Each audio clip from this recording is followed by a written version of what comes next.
أفلا ينظرون إلى الإبل كيف خلقت وإلى السماء كيف رفعت وإلى الجبال كيف نصبت وإلى الأرض كيف سطحت فذكر إنما أنت مذكر لست عليهم بمسيطر إلا من تولى وكفر فيعذبه الله العذاب الأكبر.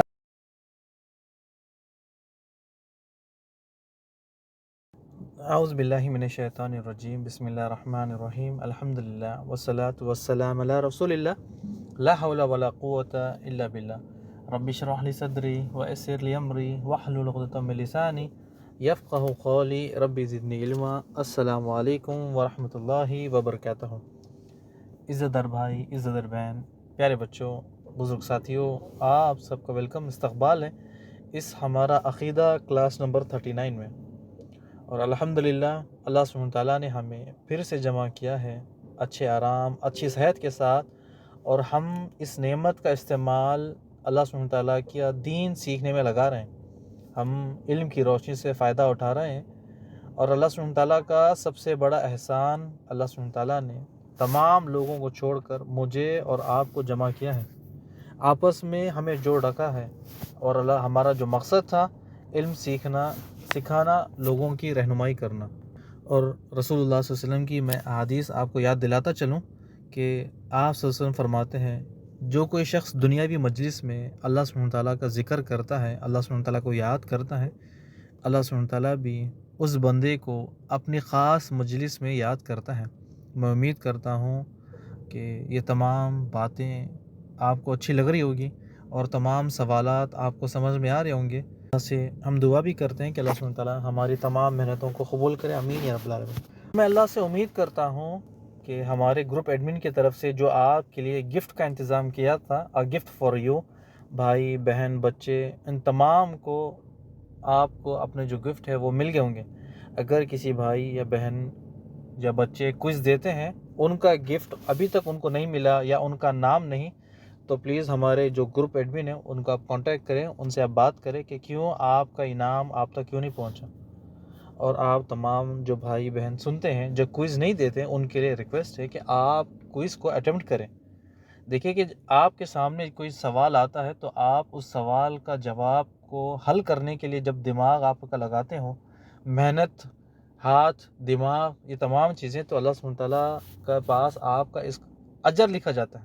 یعنی اللہ سبحانہ وتعالیٰ آپ غور و فکر کرتے ہو. آپ کو یاد ہوگا کہ جب آپ صلی اللہ علیہ وسلم غار ہیرا میں چڑھ جاتے ہیں اور غور و فکر کرتے ہیں کہ اللہ سبحانہ وتعالیٰ نے آسمان کیوں بنایا، زمین کو کیوں بنایا، انسان کو کیوں بنایا، مقصد کیا ہے، انسان کا پیدا ہونا، آگے بڑھنا، بڑا ہونا، مرنا ہے، اس کا مقصد کیا ہے، یہ سوچ و فکر کرتے ہیں. اور یہ سوچ و فکر کرنا عبادت ہے. آسمان کیسے اللہ سبحانہ وتعالیٰ نے بنائے، زمین کو کیسا بنایا اللہ نے، انسان کی تخلیق ہے اللہ سبحانہ وتعالیٰ نے، اس کے ہاتھ، اس کے پاؤں، اس کے آنکھ، یہ کیسے بنائے. یہ تمام چیزیں ہم جب غور و فکر کریں گے تو یہ بھی عبادت میں شمار ہوگی. تو آپ تمام بھائی بہنوں سے یہ ریکویسٹ ہے کہ آپ اپنے جسم کو حرکت دیں، جو سوال آتے ہیں سوال کو حل کریں. ہو سکتا ہے سوال کے ذریعے اللہ سبحانہ وتعالیٰ ہمارے دل کو کھول دیں اور ہم اور زیادہ انٹرسٹ ہو جائے، اور کل آج جس طرح میں آپ کے سامنے ایک کلاس پیش کرتا ہوں کل آپ شروع کر دیں. تو اللہ سے پہلے سب سے پہلے دعا کریں کہ ہم اللہ تیری خاطر سیکھتے ہیں اور تیری خاطر لوگوں کو دعوت دیتے ہیں. اور اللہ سبحانہ وتعالیٰ سے یہ دعا کریں کہ اللہ سبحانہ وتعالیٰ ہماری محنتوں کو قبول کر، آمین یا رب العالمین. اور جو کلاس میں سوال کیے جاتے ہیں اسے ہمارے لیے سمجھنا ضروری ہے کہ ہم نے کلاس میں کیا پڑھا تھا، یعنی کلاس میں ہمارے لیے ضروری کیا تھا. جب ہم سمجھیں گے، پڑھیں گے، لکھیں گے تو آسان جو دین ہے وہ سمجھ میں آئے گا. یعنی یہ وہ دین کے بارے میں ہم پڑھ رہے ہیں جو آسمان سے نازل ہوا ہے. کس نے نازل کیا؟ اللہ سبحانہ وتعالیٰ نے نازل کیا. تو اس کے بارے میں تو جاننا ہمارے لیے ضروری ہے کہ اللہ سبحانہ وتعالیٰ نے کیوں نازل کیا، تاکہ ہم صحیح راستے پر چلیں. ہم سورہ فاتحہ میں پڑھتے ہیں نا قرآن مجید میں، صراط المستقیم. اب دیکھیں کہ جب اللہ سبحانہ وتعالیٰ نے علم کو نازل کیا، آسمان سے اتارا، تو اس میں ہمارا کیا فائدہ؟ یعنی علم سیکھنے میں ہمارا کیا فائدہ؟ جب ہم علم سیکھیں گے تو رب کے بارے میں معروفات ہوں گے کہ ہمارا رب کون ہے، کہ اللہ سبحانہ وتعالیٰ نے مخلوق تو بنائے، کہ مخلوق کے بارے میں علم حاصل کریں گے، مخلوق کیا کیا کام کرتی ہے اس کے بارے میں تمام چیزیں. یعنی یہ علم سیکھنے سے ہمارا کیا فائدہ؟ ہمارا بہت بڑا فائدہ ہے علم سیکھنے سے. علم اگر ہم نہیں سیکھتے تو پھر جہالت والی زندگی ہم گزار کر جب اللہ سبحانہ وتعالیٰ کے پاس واپس جائیں گے، جو دنیا میں جہالت تھی تو جہالت، آخرت بھی ہماری بیکار. یعنی نہ دنیا میں بھی سکون تھا نہ آخرت میں سکون. تو اسی لیے کہ ہم جو آسمانی دین ہے، آسمانی علم ہے، جو وہ نازل ہوتا ہے، ہم اس کو جانتے ہیں، سیکھتے ہیں، پڑھتے ہیں، عمل کرتے ہیں، تو دنیا میں بھی سکون ہے اور آخرت میں بھی اطمینان. اسی علم سے ہمیں دنیا میں رہنے کا طریقہ پتہ چلتا ہے. اس علم کے ذریعے ہمیں پتہ چلتا ہے کہ اللہ سبحانہ تعالیٰ ہم سے کیا چاہتا ہے. اسی علم سے ہمیں پتہ چلتا ہے کہ اللہ سبحانہ تعالیٰ کے پاس کس حالت میں جانا ہے، اللہ سبحانہ تعالیٰ کو کیا چیز پسند ہے. یہ علم سے. تو ہمارے بھائی، بچوں، رشتہ داروں کو اس کی سب سے زیادہ ضرورت ہے. یعنی آپ دیکھیں معاشرے میں، گلی میں، محلے میں کس طرح سے جہالت بھری ہے. لوگوں میں ایک ایک روپے کے لیے، 10 روپے کے لیے، 100 روپے کے لیے آپس میں لڑ لیتے ہیں. علمی کی وجہ سے آپس میں اختلافات ہو جاتے ہیں، حتیٰ کہ خون بھی ہو جاتے ہیں. تو جہالت والی زندگی یا پھر علمی والی زندگی، یہ ہمارے اوپر ہے کہ ہم علم سیکھیں، نقصان سے بچیں. اللہ تعالیٰ نے ہم پر علم سیکھنا فرض کر دیا ہے کہ ہر تمام مومن، مرد، بچے یہ علم سیکھیں. اب یہ علم سیکھنے کے ساتھ ساتھ اسکول کا بھی، ماڈرن ایج کا بھی، دین کا علم، یہ تمام چیزیں. لیکن ایسا نہ ہو کہ انسان جہالت میں زندگی گزارے، جہالت میں، لا علمی میں زندگی گزارے، نہ اسے دین کے بارے میں پتہ ہے، نہ اسے اسکول کے بارے میں پتہ ہے، بس لاپرواہی میں، لا علمی میں زندگی گزارا ہے. خود کا بھی نقصان کرتا ہے اور دوسروں کا بھی نقصان کرتا ہے. لا علمی کی وجہ سے انسان خود بھی گڈھے میں پھنستا ہے اور دوسروں کو بھی گڈھے میں ڈالتا ہے. یہ آپ کے سامنے ایک ویڈیو ہے، میں ویڈیو پلے کرتا ہوں، آپ دیکھیں کہ کس طرح کی جہالت ہے. ایک نہیں، کئی ساری ویڈیوز اویلیبل ہے یوٹیوب، فیس بک، ہر جگہ کہ لوگ جہالت میں کیسے کیسے حرکت کرتے ہیں. اللہ تعالیٰ نے ہمارے دل کو کھولا، دماغ کو کھولا. اللہ سبحانہ تعالیٰ نے ہمیں سمجھنے کی طاقت دی، سوچنے کی طاقت دی، دیکھنے کی طاقت دی. سب چیز دیکھنے کے بعد بھی اگر ہم لا علمی میں جہالت والی زندگی گزارتے ہیں تو پھر ان جیسے ہو جائیں گے. یہ ویڈیو پہلے آپ چیک کریں، اس کے بعد پھر آگے بڑھتے ہیں. کدو شریف پکا کے ان کے سامنے لایا گیا تو بیٹا سامنے بیٹھا ہوا ہے اور باپ اور بیٹا دونوں جو ہے وہ کھانا کھا رہے ہیں. تو کدو شریف سامنے لایا گیا. جب لایا گیا تو بیٹے نے کہا مجھے تو کدو پسند نہیں ہے. تو باپ نے فرمایا بیٹھو بیٹا. اٹھ کے کھڑا ہوا، آگے گیا، وہاں سے تلوار اٹھائے اور اس کی گردن اڑا دی اپنے بیٹے. لوگوں نے کہا کیا کیا آپ نے؟ کہا یہ میرے مصطفیٰ کریم کی پسند کو ناپسند کہہ دیتے ہیں، اسی لیے یہ جہنمی ہے، اس کا سر کاٹنا میرے لیے اجر اور ثواب ہے. بھلے آپ نے یہ ویڈیو دیکھی ہوگی کہ لا علمی کی وجہ سے ایک کا سر مار دیا. اب اگر یہ سٹوری ہے یا سچ واقعہ، یہ تو اللہ ہی جانتا ہے. لیکن آج کل کی جو سٹوریز مارکیٹ میں گھومتے رہتی ہیں، پھرتے رہتی ہیں، لیکن اگر یہ سٹوری سچ ہے تو بندہ جاہل ہے. اور اگر سٹوری صرف لوگوں کو سنانے کے لیے، بتانے کے لیے، تو اور جو مزے لینے والے شخص ہے، جو سننے والے شخص ہے، وہ لوگ جاہل ہیں کہ اس جہالت کو وہ سن رہے ہیں. یعنی ایک کدو کی وجہ سے لوگوں کا قتل ہو رہا ہے، تو یا تو کہنے والا جاہل ہے یا تو کرنے والا جاہل ہے. یہ تمام چیزیں یہ ہم پر ضروری ہے کہ ہم علم حاصل کریں. جب ہمارے پاس علم ہو جائے گا تو ہم ترازو میں چیک کریں، پرکھیں، جانچیں، سنیں، اس کے بعد اس پر عمل کریں. ورنہ ایسا نہ ہو کہ سنی سنائی باتیں اور جہالت والی زندگی گزار دی. اور جب جو ویڈیو کا مقصد تھا آپ کو بتانے کا کہ ہم جہالت سے نکلے، یہ نہیں کہ ان کا مذاق اڑائیں، تو پھر یہ بھی ایک جہالت ہے. ہم یہ نہ سوچیں کہ یہ آپ ویڈیو پلے کر رہے ہو کہ آپ ان کا مذاق اڑا رہے ہو. ہمارے لیے سبق ہے کہ اس میں جہالت کیا ہے. یعنی ایک نہیں، کئی ساری ویڈیوز میں ڈھونڈ رہا تھا یوٹیوب پہ کہ آپ بھائی بہنوں کے لیے، لیکن مجھے اتنے خطرناک، اتنے بدترین، اتنے بے خدا، تو میرا دل ہی نہیں کیا کہ وہ ویڈیوز آپ کے سامنے شیئر کروں. تو بتانے کا مقصد یہ تھا کہ شیطان نے ان کو ایسے جال میں پھنسایا کہ انہیں پتہ ہی نہیں چلتا کہ دین اسلام کے نام پر، دین کے نام پر ایسے ایسے کام کرتے ہیں کہ شیطان بھی ان کے سامنے شرما جاتا ہے. بنا تاخیر کے سب سے پہلے ہم کوئز حل کرتے ہیں اس کے بعد پھر آگے بڑھیں گے، اور آپ جس طرح آپ سب بھائی بہن کو بتایا بچوں کو کہ آپ کوئز دیا کریں۔ سب سے پہلا سوال تھا کلاس کوئز نمبر 38 کا، وراثت کسے کہتے ہیں؟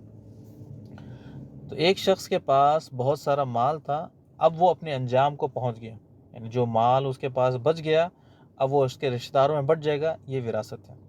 یعنی اگر کوئی مسلمان کے پاس ہے تو ٹھیک ہے، اگر نان مسلم کو ہوتا تو پھر ان کو پرابلم ہوتا ہے کہ ان کی وراثت کے مسائل، مرنے سے پہلے مرنے کے بعد بانٹیں، یہ کرے، یہ تمام چیزیں۔ لیکن ہم مسلمانوں کے لیے اس میں کوئی پرابلم کی ضرورت ہی نہیں ہے، کیونکہ اللہ سبحانہ وتعالیٰ نے وراثت کے مسائل آسانی سے ہمیں بتا دیے۔ رسول اللہ صلی اللہ علیہ وسلم نے ہمیں بالکل آسانی سے بتا دیا کہ وراثت کے مسائل کس میں کتنا تقسیم ہوگا، بیٹے کو کتنا ملے گا، بیٹی کو کتنا ملے گا، ماں کو کتنا ملے گا، مرنے والوں کے رشتہ داروں کو کتنا ملے گا۔ یہ تمام چیزیں اللہ سبحانہ تعالیٰ نے رسول صلی اللہ علیہ وسلم نے ہمیں بالکل آسانی سے بتا دیا۔ ابھی ایک ٹاپک الگ سے ہے، لیکن کبھی موقع ملتا ہے تو اس پہ بات کرتے ہیں۔ سوال نمبر دوسرا، عبداللہ ابن عباس رضی اللہ تعالیٰ عنہ کا کیا قول تھا سود خور کی جنگ کے بارے میں؟ یعنی جو سوال تھا کہ میں نے پہلے ہی بتایا تھا، آپ کو یاد ہوگا کہ عبداللہ ابن عباس رضی اللہ تعالیٰ عنہ فرماتے ہیں، بقرہ کی آیت نمبر غالباً 276 ہے، اس کے تفسیر میں اور اس کے بعد جو ان کے پاس جو علم تھا اس کے علم سے انہوں نے کہا ان کے قول کے مطابق کہ جو شخص سود خور تھا، دنیا میں سود لیتا تھا اور سودی معاملات کرتا تھا، یعنی قرآن مجید میں بہت ساری آیت ہیں۔ اس کے بعد جب ان سے سوال کیا گیا، یعنی تفسیر کرتے اپنا ان کا قول جب انہوں نے بتایا کہ سود خور کو قیامت والے دن لایا جائے گا، اللہ سبحانہ تعالیٰ اسے ہتھیار دیں گے، ایک جگہ یہ ٹھہرے گا اور ایک جگہ اللہ اس کے رسول ٹھہریں گے، اور اللہ سبحانہ تعالیٰ کہے گا کہ لڑو جنگ، یعنی سود خور سے کہا جائے گا کہ تم اب جنگ لڑو۔ یہ سود خور کا جو معاملہ ہے وہ بڑا خطرناک ہے کہ وہ اب جو رب ہے اس سے جنگ لڑے گا۔ تو یہ سود خور کے بارے میں تھا۔ سوال نمبر تیسرا، اللہ سبحانہ تعالیٰ کس سے آزمائش لے گا؟ سورہ ال عمران کی آیت نمبر 186 میں نے آپ کو ہنٹ دیا تھا کہ اللہ سبحانہ تعالیٰ فرماتا ہے کہ اللہ سبحانہ تعالیٰ تمہارے مال سے، تمہاری جان سے آزمائے گا۔ یعنی جان سے تو ٹھیک ہے، جان چلی جائے گی، بیمار، یہ ٹھیک ہے، لیکن مال سے، مال کا مطلب دولت کمانا، دولت خرچ کرنا، یعنی مال کیسے کمایا یہ آزمائش ہے، مال کیسے خرچ کیا یہ بھی آزمائش ہے، یعنی اللہ سبحانہ تعالیٰ کی طرف سے یہ آزمائش ہے، مال دے کر بھی آزماتا ہے، مال لے کر بھی آزماتا ہے۔ سوال نمبر 4، کیا حج فرض ہے؟ جی ہاں، حج فرض ہے۔ اور سوال نمبر 5، سورہ بقرہ کی آیت نمبر 183 میں اللہ سبحانہ تعالیٰ کس چیز کا حکم دیتا ہے اور کن لوگوں کو دیتا ہے؟ اللہ سبحانہ تعالیٰ قرآن مجید سورہ بقرہ کی آیت نمبر 183 میں فرماتے ہیں، یا ایھا الذین آمنوا کتب علیکم الصیام کما کتب علی الذین من قبلکم لعلکم تتقون۔ اے ایمان والو، تم پر روزے فرض کیے جس طرح تم سے پہلے امتوں پر روزے فرض کیے جا چکے، تاکہ تم متقی اور پرہیزگار بنو۔ اللہ تعالیٰ تمام ایمان والوں کو بتاتا ہے کہ تم پر روزے فرض کیے، یعنی روزہ فرض ہے، سمجھنا ہے، ایسے نہیں کہ بس ہم بچپن میں پڑھتے ہیں کہ روزہ فرض ہے، نہیں، روزہ فرض ہے۔ اللہ سبحانہ تعالیٰ ہمیں حکم دیتا ہے، آرڈر دیتا ہے، بتاتا ایمان والوں کے کہ اللہ سبحانہ تعالیٰ نے تم پر روزے فرض کیے۔ تو آگے بڑھتے ہیں۔ سوال نمبر 6، اگر کوئی مکہ میں جائے تو ہم ان سے کیا کہیں، یعنی ہماری ذمہ داری کیا ہے، کیا ان سے منگوائے؟ تو ہم جس طرح میں نے بتایا تھا کہ آپ ان سے کہیں کہ آپ ہمارے حق میں دعا کریں کہ ہم بھی وہاں پر جائیں اور اللہ سبحانہ تعالیٰ کے جو کعبہ ہے، اللہ سبحانہ تعالیٰ کا گھر، اس کا دیدار کریں۔ آپ اپنا وقت شاپنگ میں یا پھر دوسری جگہ نہ لگائیں، بہتر ہے کہ آپ 2 رکعتیں اور نماز پڑھیں، 2 سجدے اور ایکسٹرا کریں، تاکہ ہمیں اجر مل جائے کہ ہمیں نہ وہاں سے اوڑھنی چاہیے، نہ چپل چاہیے، اور چیزیں۔ آپ بہتر ہے کہ آپ ہمارے حق میں دعا کریں۔ سوال نمبر 7 آپ کے سامنے ہے کہ قرآن مجید میں کہاں لکھا ہے تم پر حج فرض کیا ہے؟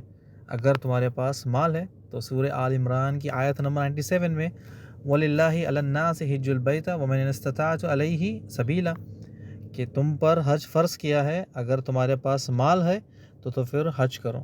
تو یہ اللہ سبحانہ تعالیٰ نے ہم پر حج فرض رکھا ہے، لیکن اگر مال ہے۔ کچھ ایپیسوڈز میں ہم نے اسلام کے 5 پلرز جان رہے تھے، جس میں سب سے پہلے شہادتین، دوسرا نماز، تیسرا زکوٰۃ، چوتھا روزہ اور 5واں حج۔ ہاں، ایک بہن نے مجھ سے سوال بھی کیا تھا کہ آپ نے ان کو آگے پیچھے کر دیا، تو سب سے پہلے یہ میری غلطی ہے کہ ہو سکتا ہے شاید میں کلاس دیتے دیتے شاید ہو سکتا ہے نماز کو میں نے بعد میں کر دیا، زکوٰۃ کو پہلے کر دیا، حج کو پہلے کر دیا، روزے کو بعد میں کر دیا، بس یہ پڑھنے کے لیے ایک اگر آگے پیچھے ہو جائے تو کوئی مسئلہ نہیں ہے، یا پھر میری زبان میں کوئی لچک ہو، یعنی زبان سے میں کہتا ہوں کچھ ہوں آہستہ آہستہ، تو تمام چیزیں تو میرے سامنے ذہن میں ہوتی نہیں ہیں، تو ہو سکتا ہے شاید میری زبان سے سلپ ہو گیا ہوگا کہ میں نے پہلے حج کہہ دیا ہوگا بعد میں روزہ، تو اس کے لیے معذرت۔ تو اللہ سبحانہ تعالیٰ آپ کو جزائے خیر دے کہ میری غلطی پوائنٹ نوٹ کروانے کے لیے، کہ ہم چاہتے ہیں کہ آپ ایسے کوئی غلطیاں نکالیں جس میں ہمیں بتائے کہ ہاں آپ نے یہ غلطی کی، کہ آپ یہ بتائے کہ پہلے سب سے پہلے ہمیں تحقیق کرنی ہے کہ قرآن میں جو میں نے کہا ہے اس کو تحقیق کرنا ہے، احادیث میں جو میں نے بتایا اسے تحقیق کرنا ہے، کیا میں نے جو بتائی چیزیں وہ سچ ہے یا غلط ہے، اگر وہ سچ ہے تو ٹھیک ہے، اگر وہ غلط ہے تو پھر اسے تحقیق کرنا ہے، پھر مجھے بتانا ہے، یہ ہمارا کام ہے۔ ہم علم سیکھ رہے ہیں، سیکھنے کا مطلب یہ نہیں کہ ایک کان سے سنا دوسرا کان سے نکال دیا، جو کچھ سن لیا میٹھا میٹھا نکال دیا رکھ لیا، جو میٹھا تھا کڑوا کڑوا تھا اسے تھوک دیا ہب ہب۔ تو یہ چیزیں ہمیں چاہیے کہ ہم سمجھیں، اور اللہ سبحانہ تعالیٰ آپ بہنوں کو جزائے خیر دیں کہ آپ خود بھی سنتے ہیں اس کی ریکارڈنگ ایک بار دو بار، اور پھر کوئز بھی حل کرتے ہیں۔ اللہ سبحانہ تعالیٰ سے دعا کرتے ہیں کہ اللہ سبحانہ تعالیٰ ہم سب کو ہدایت دے، اور اللہ سبحانہ تعالیٰ آپ کا ایک ایک لمحہ جو آپ اس میں نکالتے ہو خرچ کرتے ہو، اللہ سبحانہ تعالیٰ اس کے بدلے آپ کو بہترین اجر دے، آمین یا رب العالمین۔ تو جب ہم لاسٹ کچھ ایپیسوڈس میں 5 پلرز اسلام کے جان رہے تھے، یعنی ان سب کے بارے میں ہم نے پڑھا، جانا، سیکھا، ان 5 پلر میں سے ایک کا بھی انکار کر دینے کا مطلب وہ شخص کافر ہے۔ امید ہے کہ یہ آپ کو سمجھ میں آ گیا ہوگا، کہ میں سب سے پہلے آپ کو ایک مثال دوں، اس کے بعد میں آگے بڑھتا ہوں۔ ہم سب سے پہلے ایک شخص کا نام رکھ دیتے ہیں عبداللہ، ٹھیک ہے؟ تو عبداللہ کے بارے میں بات کریں گے تاکہ بار بار سمجھ میں آ جائے کہ ہاں ٹھیک ہے، اور اگر ہم میں سے کوئی عبداللہ ہے تو اسے سیریس نہ لیں کہ ہم اب اس عبداللہ کی بات کر رہے ہیں جو یا تو کافر ہے، یا نہیں تو پھر کفریہ کام کرتا ہے، یا پھر جو بدمعاشی والے کام کرتا ہے، یا پھر اچھے کام کرتا ہے، نیکی کے کام کرتا ہے، بھلائی کے کام کرتا ہے۔ تو ہم اس عبداللہ کے بارے میں بات کریں تاکہ ہمیں سمجھ میں آئے اور مجھے سمجھانے میں آسانی ہو۔ عبداللہ اپنے آپ کو مسلمان کہتا ہے، کہ لا الہ الا اللہ کو مانتا ہے، لا الہ الا اللہ کی گواہی دیتا ہے، لیکن رسول اللہ کی گواہی نہیں دیتا۔ یعنی عبداللہ کہتا ہے کہ میں اللہ کو مانتا ہوں، اللہ ایک ہے، اللہ کے سوائے کوئی اس کا شریک نہیں، لیکن کہتا ہے کہ میں رسول اللہ صلی اللہ علیہ وسلم کو نہیں مانتا ہوں، تو پھر عبداللہ کیا ہو جائے گا؟ کافر۔ ایسے ہی عبداللہ اگر کہے گا کہ میں لا الہ الا اللہ کو مانتا ہوں، رسول اللہ کو مانتا ہوں، لیکن نماز نہیں پڑھتا، کہتا ہے کہ نماز فرض ہی نہیں ہے، تو پھر عبداللہ کیا ہو جائے گا؟ کافر ہو جائے گا۔ وہ کہے گا کہ نماز فرض ہی نہیں ہے، میں نماز پڑھوں گا ہی نہیں۔ تو پھر علماء کرام عبداللہ کے بارے میں فتویٰ دیتے ہیں کہ حکمران کا کام ہے کہ عبداللہ کو پکڑے اور قتل کرے۔ کیوں قتل کرنا ہے؟ عبداللہ کا جرم کیا ہے؟ عبداللہ نے نماز کی فرضیت کا انکار کیا اور نماز نہیں پڑھتا۔ یعنی ہمیں پتہ ہے کہ نماز فرض ہے، اس کی کتنی بڑی اہمیت ہے، لیکن رسول اللہ صلی اللہ علیہ وسلم اس کے بارے میں کیا فرماتے ہیں کہ کافر اور مسلمان کے بیچ نماز فرق کرتی ہے۔ حتیٰ کہ اگر صحابہ اکرام سے پوچھا جاتا کہ نماز کے بارے میں آپ کیا کہتے ہیں، تو وہ کہتے کہ نماز نہ پڑھنے والا کافر ہے۔ صحابہ کے نزدیک جو شخص نماز نہیں پڑھتا وہ کافر ہے۔ اس بنا پر عبداللہ کو قتل کیا جائے گا۔ نماز بہت ضروری ہے، بڑا اہم فریضہ ہے، کہ جس کے بارے میں ہم کئی بار پڑھ کر آئے ہیں کہ نماز فرض ہے۔ اللہ سبحانہ تعالیٰ 700 مرتبہ سے زیادہ قرآن مجید میں نماز قائم کرنے کا ذکر کرتا ہے، لیکن اگر عبداللہ کہتا ہے کہ نماز فرض ہی نہیں ہے، تو پھر علماء حکمران کا کام ہے کہ اس کو قتل کریں۔ اس کے بعد اگر عبداللہ معافی مانگتا ہے، اپنی غلطی پر شرمندہ ہے، اور پھر توبہ بھی کرتا ہے کہ اگلی بار سے نماز نہیں چھوڑوں گا، تو پھر اس کی جان چھوڑ دی جائے گی، ورنہ اس کا قتل کیا جائے گا، کیونکہ یہ نماز نہیں پڑھتا۔ اور یہ نہیں کہ نماز نہیں پڑھتا اس کا مطلب ہم قتل کر دیں، یہ کام حکمران کا ہے، ہمارا کام نہیں ہے۔ ایسا نہ ہو کہ گھر کے باہر تلوار لے کر نکل گئے، جہاں بھی بے نمازی کو پایا اس کا سر نکال دیا۔ یعنی پھر آپ کہیں گے کہ فیاض بھائی نے تو ویڈیو میں بتا دیا تھا کہ جو کدو شریف کھانے سے انکار کر دیتا ہے، کہتا ہے کہ کدو مجھے پسند نہیں ہے، اس کا سر اڑا دیا۔ اب تو معاملہ نماز کا ہے، تو تلوار لے کر بے نمازی کو ڈھونڈتے رہیں گے، تلاش کرتے رہیں گے، جیسے ہی بے نمازی مل گیا اس کا سر نکال دیا. تو یہ کام ہمارا نہیں ہے، یہ کام حکمران کا ہے، ہم یہ کام اپنے ہاتھ میں نہیں لے سکتے. اب ہم عبداللہ کی طرف آتے ہیں، اور یہ بات کو یاد رکھیں کہ تلوار ہمیں نہیں نکالنا ہے، حکمران کا کام ہے. حکمران کون؟ جو مسلمان حکمران ہے، وہ ان چیزوں کا سزا دے گا. کوڑلے مارے گا وہ، سزا دے گا وہ. طلاق کے معاملات جو بھی کچھ ہے قاضی دیکھے گا. اس کے بعد جو مسلمان حکمران ہے اس کی عدالت میں لے جائیں گے. تمام چیزیں حکمران، مسلمان حکمران کے پاس جائیں گے. ہم ان چیزوں کو اپنے ہاتھ میں نہیں لے سکتے. اب آتے ہیں عبداللہ کی طرف. اب عبداللہ نے کہا کہ میں لا الہ الا اللہ کا اقرار کرتا ہوں، رسول اللہ صلی اللہ علیہ وسلم کا اقرار کرتا ہوں، نماز کو بھی مانتا ہوں، لیکن زکوٰۃ کے بارے میں کہتا ہے کہ زکوٰۃ تو فرض نہیں ہے. تو پھر جب زکوٰۃ فرض نہیں ہے تو آپ کو وہ واقعہ یاد ہوگا جو میں نے آپ کو سنایا تھا ابو بکر رضی اللہ تعالیٰ عنہ کا، کہ جن لوگوں نے زکوٰۃ دینے سے منع کیا تھا، ابو بکر رضی اللہ تعالیٰ عنہ نے کیا کیا؟ ان کے خلاف جنگ کی. تو عبداللہ کے ساتھ بھی ایسا ہوگا کہ عبداللہ نے اگر زکوٰۃ کا انکار کیا تو پھر وہ کافر ہو جائے گا. اور اگر عبداللہ جیسے بہت سارے لوگ ہیں، یعنی ان کی تعداد 10 15 20 100 2000 پوری کی پوری دنیا کی ایک طرف اور آپ اکیلے ایک طرف، تو آپ ان کے ساتھ جنگ کرو گے کیونکہ آپ کے ساتھ اللہ ہے. اب عبداللہ یہاں کہتا ہے کہ میں لا الہ الا اللہ کا اقرار کرتا ہوں، رسول اللہ صلی اللہ علیہ وسلم کا بھی اقرار کرتا ہوں، نماز بھی پڑھتا ہوں، زکوٰۃ کا بھی مانتا ہوں، زکوٰۃ کا بھی اقرار کرتا ہوں، اور حج کا بھی اقرار کرتا ہوں، لیکن کنجوسی کی وجہ سے، بخل کی وجہ سے وہ زکوٰۃ ادا نہیں کرتا. اب دیکھیں عبداللہ نے کیا کیا. عبداللہ کہتا ہے میں لا الہ الا اللہ کو بھی مانتا ہوں، رسول اللہ صلی اللہ علیہ وسلم کو بھی مانتا ہوں، نماز بھی پڑھتا ہوں، زکوٰۃ فرض ہے یہ مانتا ہوں، حج بھی فرض ہے یہ مانتا ہوں، لیکن میں زکوٰۃ نہیں دیتا. تو اب اس کا کیا ہوگا؟ کیا اس کا بھی قتل کیا جائے گا یا نہیں؟ نہیں. حکمران کا کام ہے کہ عبداللہ سے زبردستی زکوٰۃ نکلوائے، اسے پکڑے، اسے کہے کہ زکوٰۃ فرض ہے، اسے زبردستی سزا، اسے زکوٰۃ نکلوائے. اور جب زکوٰۃ دینے کے بعد سزا کے طور پر عبداللہ کا 50% جو پراپرٹی ہے، آپ عبداللہ کی جو 50% پراپرٹی دیکھو گے، 1 لاکھ ہے تو اس کی 50,000 جو روپے ہے وہ ضبط کر لے گا حکمران. اب یہ حکمران کا کام ہے کہ سزا کے طور پر عبداللہ کی آدھی پراپرٹی، آدھی جائیداد یا آدھا اماؤنٹ یا آدھا پیسے وہ آدھا لے لے، کہ عبداللہ کو بھی سبق ملے اور آنے والی قوم کو بھی رہتی دنیا کے لیے نمونہ ہو جائے کہ جو شخص زکوٰۃ کا اقرار کرتا ہے لیکن زکوٰۃ نہیں دیتا کنجوسی کی وجہ سے، بخل کی وجہ سے، تو حکمران اس کی پراپرٹی ضبط کر لیں گے 50%. کا ٹاپک یہ سن کے کہ تلوار نکال لی، اور پھر اس کے بعد یہ ہے کہ گھر کے باہر بیٹھ گئے کہ عبداللہ کو ڈھونڈتے رہے کہ جو عبداللہ کہتا ہے کہ لا الہ الا اللہ بھی پڑھتا ہے، رسول اللہ بھی پڑھتا ہے، کہتا ہے، اقرار کرتا ہے، گواہی دیتا ہے، نماز پڑھتا ہے، زکوٰۃ کا اقرار کرتا ہے، اور روزہ بھی رکھتا ہے، حج بھی کرتا ہے، لیکن زکوٰۃ نہیں دیتا. تو گھر کے باہر بیٹھ جائیں، عبداللہ کو ڈھونڈتے رہیں کہ کون ہے وہ عبداللہ. تو پھر عبداللہ کے پاس جائے، اس کی آدھی پراپرٹی ہم چھین لیں. نہیں، ٹھیک ہے. تو ایسا نہیں ہے کہ یہ حکمران کا کام ہے کہ حکمران زبردستی اس سے زکوٰۃ بھی لے گا اور 50% جو اس کی پراپرٹی ہے وہ چھین لے گا اس سے تاکہ اس کو سبق ملے. یہ حکمران کا کام ہے، کیونکہ اس نے جان بوجھ کر زکوٰۃ دینے سے، یعنی بخل کنجوسی کی وجہ سے زکوٰۃ کو لیٹ کر دیا یا زکوٰۃ نہیں دیتا. تو یہ حکمران کا کام ہے. میں امید کرتا ہوں کہ آپ کو جو ہمارا جو سبق ہم پچھلے ایپیسوڈ میں پڑھ کر آئے ہیں، 5 پلرس آف اسلام، ارکان یعنی اسلام کے 5 ارکان، ایک کی بھی فرضیت کا ہمیں اگر انکار کر دیتے ہیں تو پھر ایسا کرنا قرآن و سنت کو جھٹلانا ہے، قرآن و سنت کا انکار کرنا ہے، اور ایسا کرنا کفر ہے. ہر مسلمان کو یہ چیزیں جاننا ضروری ہے، ان باتوں کا علم رکھنا ضروری ہے کہ 5 پلرز جو بنیاد ہے اسلام کے، اسے چھوڑنا یا ایسا انکار کرنا کتنا بڑا جرم ہے.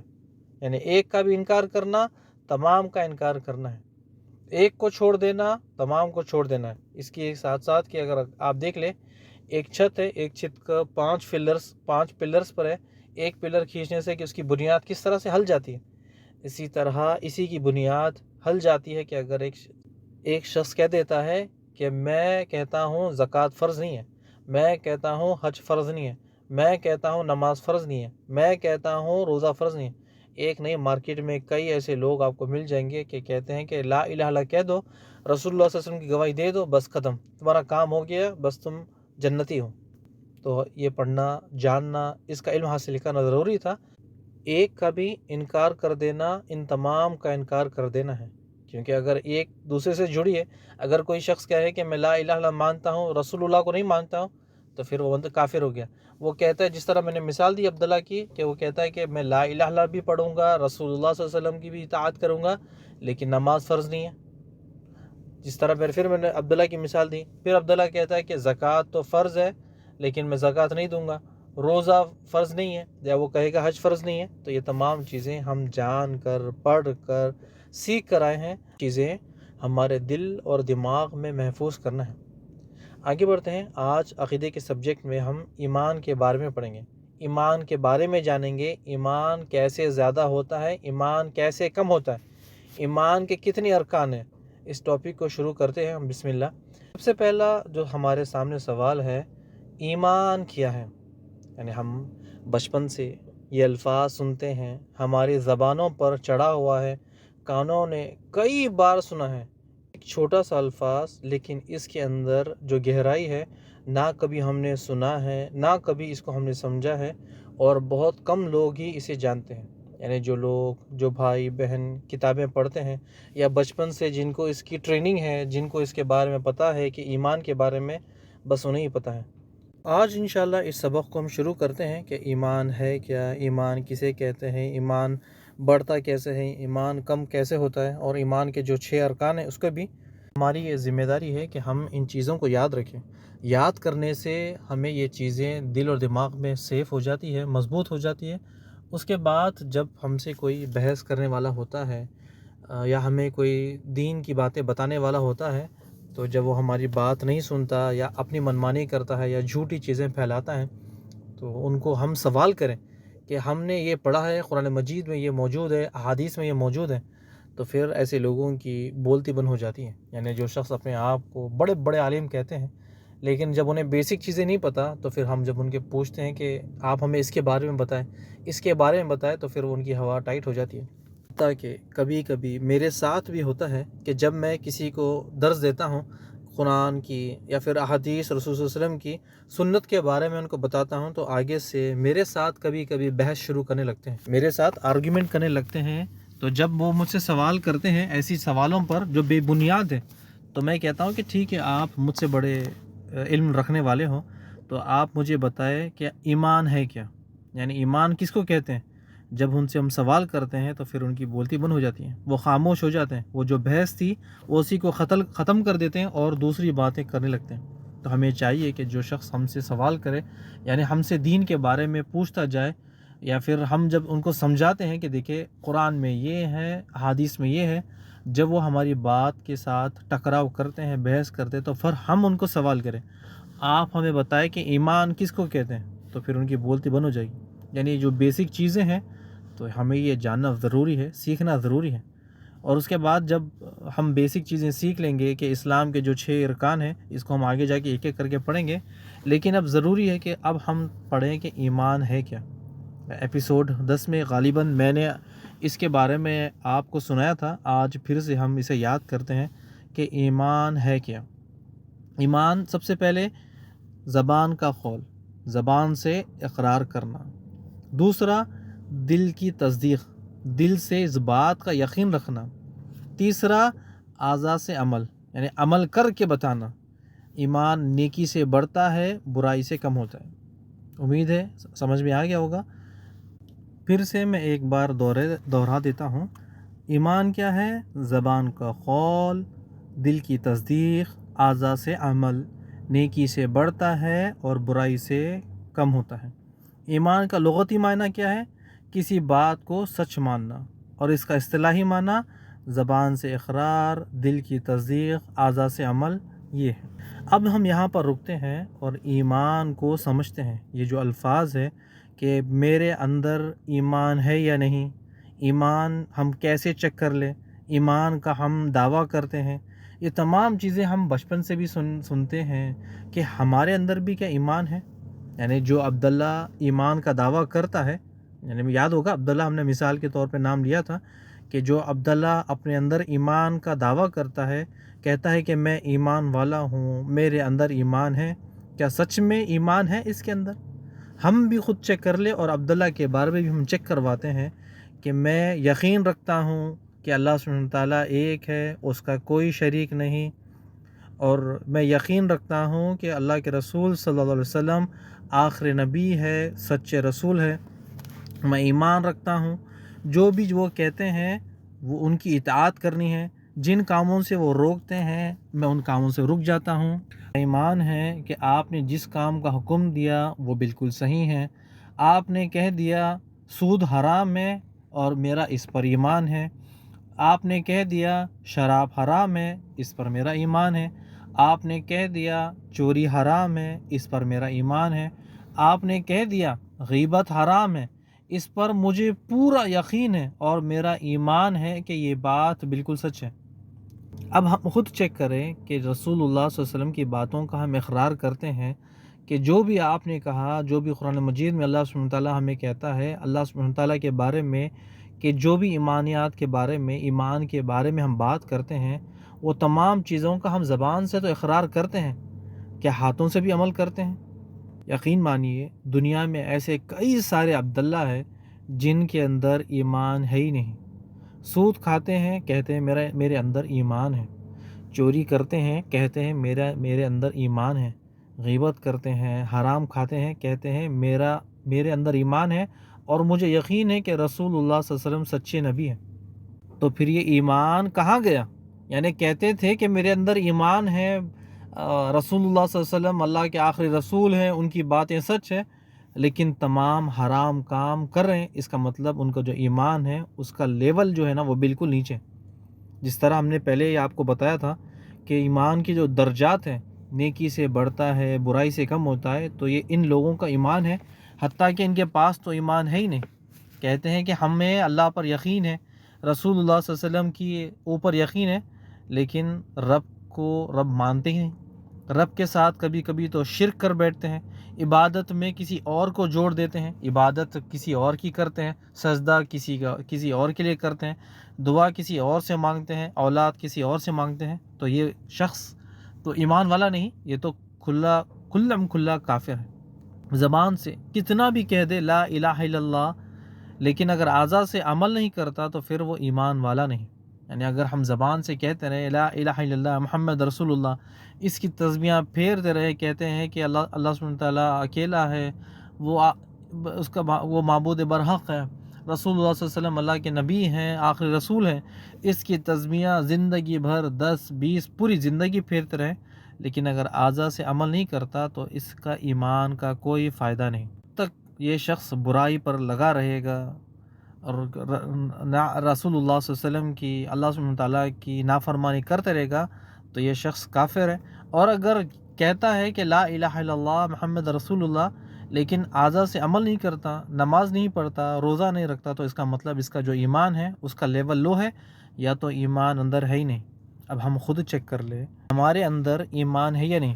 ہم تو عبداللہ کی بات کر رہے تھے یا کسی اور کی بات کر رہے تھے، یعنی ہم خود چیک کر لیں کیا ہمارے اندر جو جسم کے جو قلب اندر دل ہے، دل کے اندر ایمان ہے۔ یہ جو قرآن ہے اس سے چیک کرتے ہیں، ٹھیک ہے، کہ قرآن ہر گھر میں موجود ہے، ہر کمرے میں موجود ہے، ہمارے آس پاس موجود ہے، ہمارا ایمان ہے کہ یہ اللہ سبحانہ تعالیٰ کا کلام ہے نا، یعنی ہم سب یقین رکھتے ہیں کہ یہ اللہ کا کلام ہے، اس کے اندر جو کچھ ہے وہ خود اللہ سبحانہ تعالیٰ نے کہا ہے۔ جو الفاظ ہے وہ خود ہم کہتے بھی ہیں، مانتے بھی ہیں، تو پھر ہمارا ایمان اب ہم چیک کرتے ہیں کہ ہم نے اس قرآن کو چھوڑا یا نہیں چھوڑا۔ ہم کہتے ہیں کہ یہ رب کا کلام ہے، اگر سچ میں رب کا کلام ہے تو کیوں پھر ہم عربی نہیں سیکھتے؟ کیوں ہم عربی کو نہیں سمجھتے؟ کیوں ہم اس کے معنی کو نہیں سمجھتے؟ کیوں ہم اس کی تفسیر پڑھتے نہیں؟ اگر سچ میں اس کتاب والے سے ہمیں محبت ہے، ہمارا ایمان ہے، تو پھر ہم دن اور رات اس کی تلاوت کیوں نہیں کرتے؟ ہمیں یقین ہے کہ یہ اللہ سبحانہ تعالیٰ نے جو کہا ہے قرآن مجید میں وہ سب چیزیں حق ہے اور صحیح ہیں، تو پھر ہم کیوں نہیں اس کے طرف دوڑتے؟ ہم کہتے بھی ہیں رب کا کلام ہے، مانتے بھی ہیں رب کا کلام ہے، لیکن ہم قرآن سے اتنی دور ہے کہ صرف یا تو رمضان میں کھلتا ہے یا تو پھر جمعہ میں۔ کئی ایسے بھائی، کئی ایسے بہنیں ہیں جنہوں نے قرآن کو صرف اپنے شیلفوں میں رکھا ہے، پھر کہتے کہ ہمارا ایمان ہے کہ یہ ہمارے رب کا کلام ہے۔ ہمیں اس سے محبت ہے۔ یہ ایمان کے دعوے ہیں، لیکن یہ دو ایمان کے دعوے ہیں نا، یہ بے بنیاد ہیں، بالکل کھوکھلے ہیں، بالکل جھوٹے ہیں۔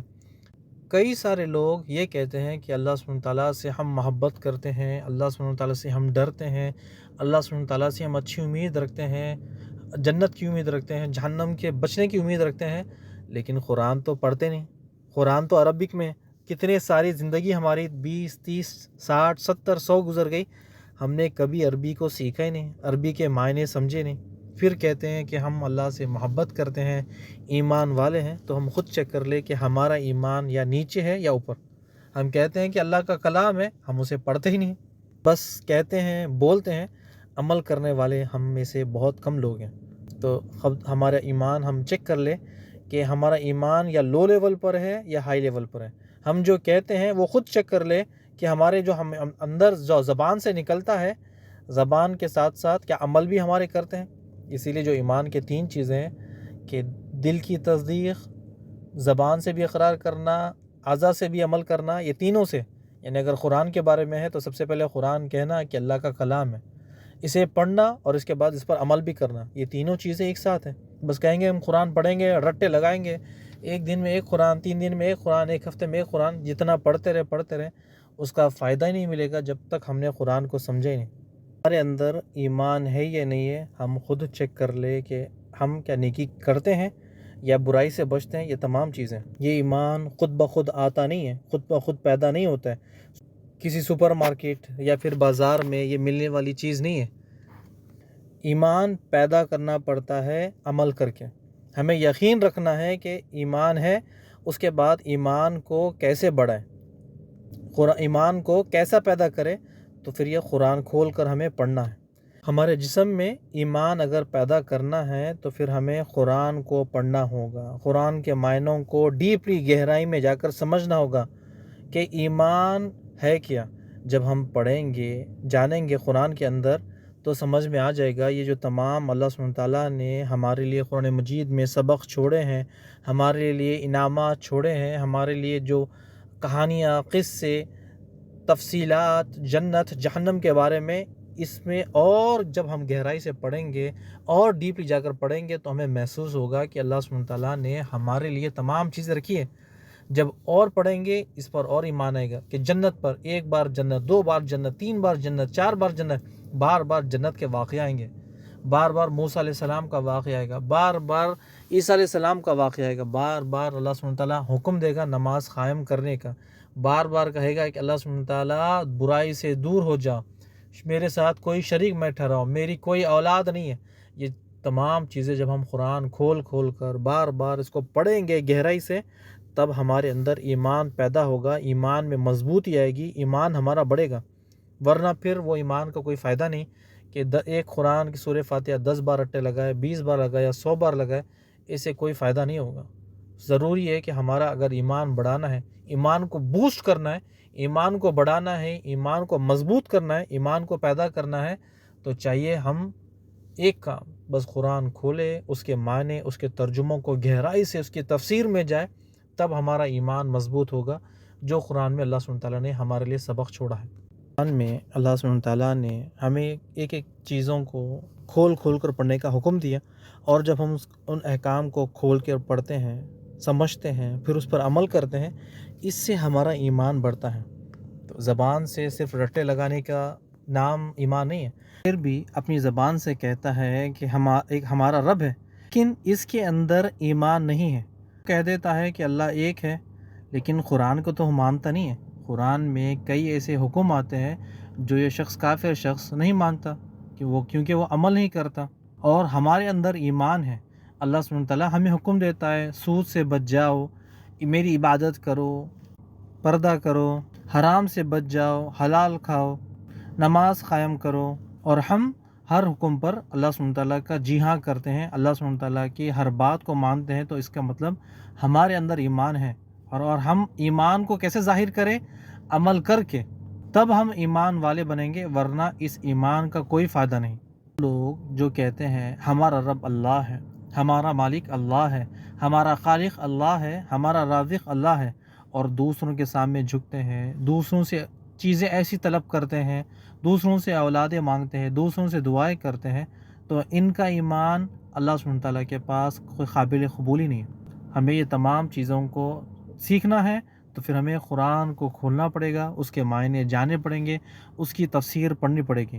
یہ باتیں جو آپ سن رہے ہو میں اپنی زبان سے نکال رہا ہوں، یہ کوئی ایسے ہی بازار میں ملنے والی یا پھر کوئی کہنے والی یا کوئی سننے والی باتیں نہیں ہیں۔ یہ ایمان کے بارے میں ہمیں جاننا ہے، ضروری ہے، سیکھنا ہے کہ ایمان کے بارے میں اگر ہمارے پاس علم نہیں ہوگا تو پھر ہمارا عمل کرنے کا فائدہ کیا؟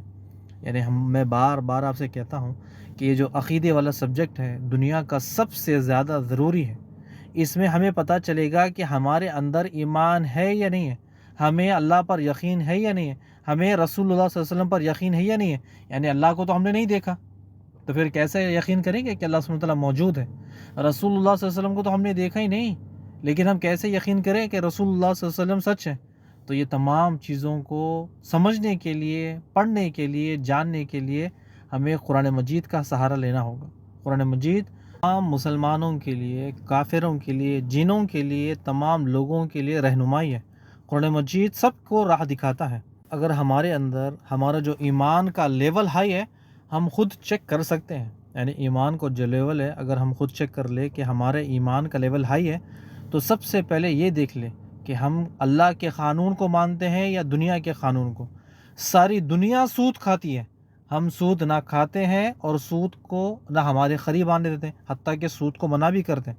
اب اگر ہمارے اندر ایمان کا لیول ہائی ہے یا لو ہے، اگر ہم خود چیک کر لیں کہ پوری کی پوری دنیا لنگی گھومتی ہے، ہم اپنا سر و جسم چھپاتے، مجھے کتنی بھی بڑی قید ہو جائے اس کے لیے مجھے پوری زندگی گھر میں بتانی پڑے یا گھر میں گزارنا پڑے، لیکن ہم گھر کے باہر نکلیں گے نہیں بنا پردے کے۔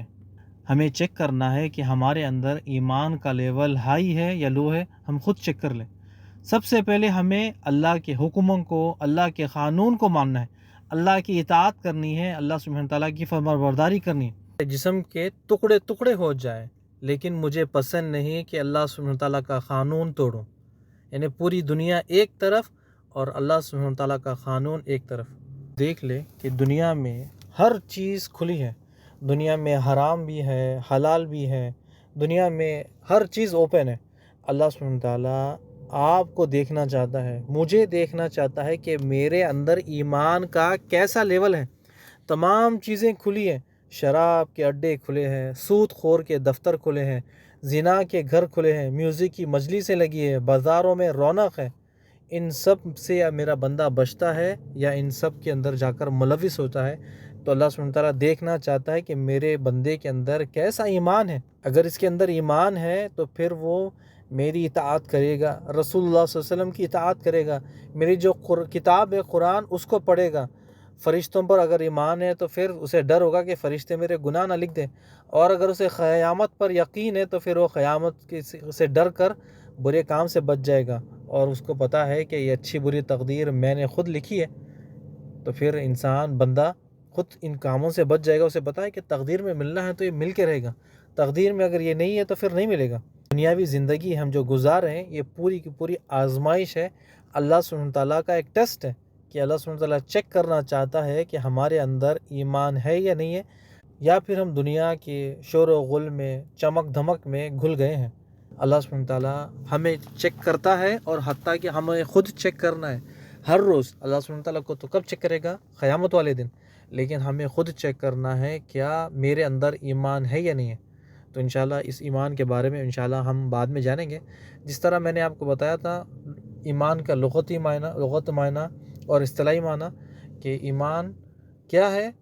کہ زبان کا قول، دل کی تصدیق، اعضاء سے عمل، نیکی سے بڑھتا ہے، برائی سے کم ہوتا ہے۔ بارک اللہ فیک و جزاکم اللہ خیر۔ السلام علیکم ورحمۃ اللہ وبرکاتہ۔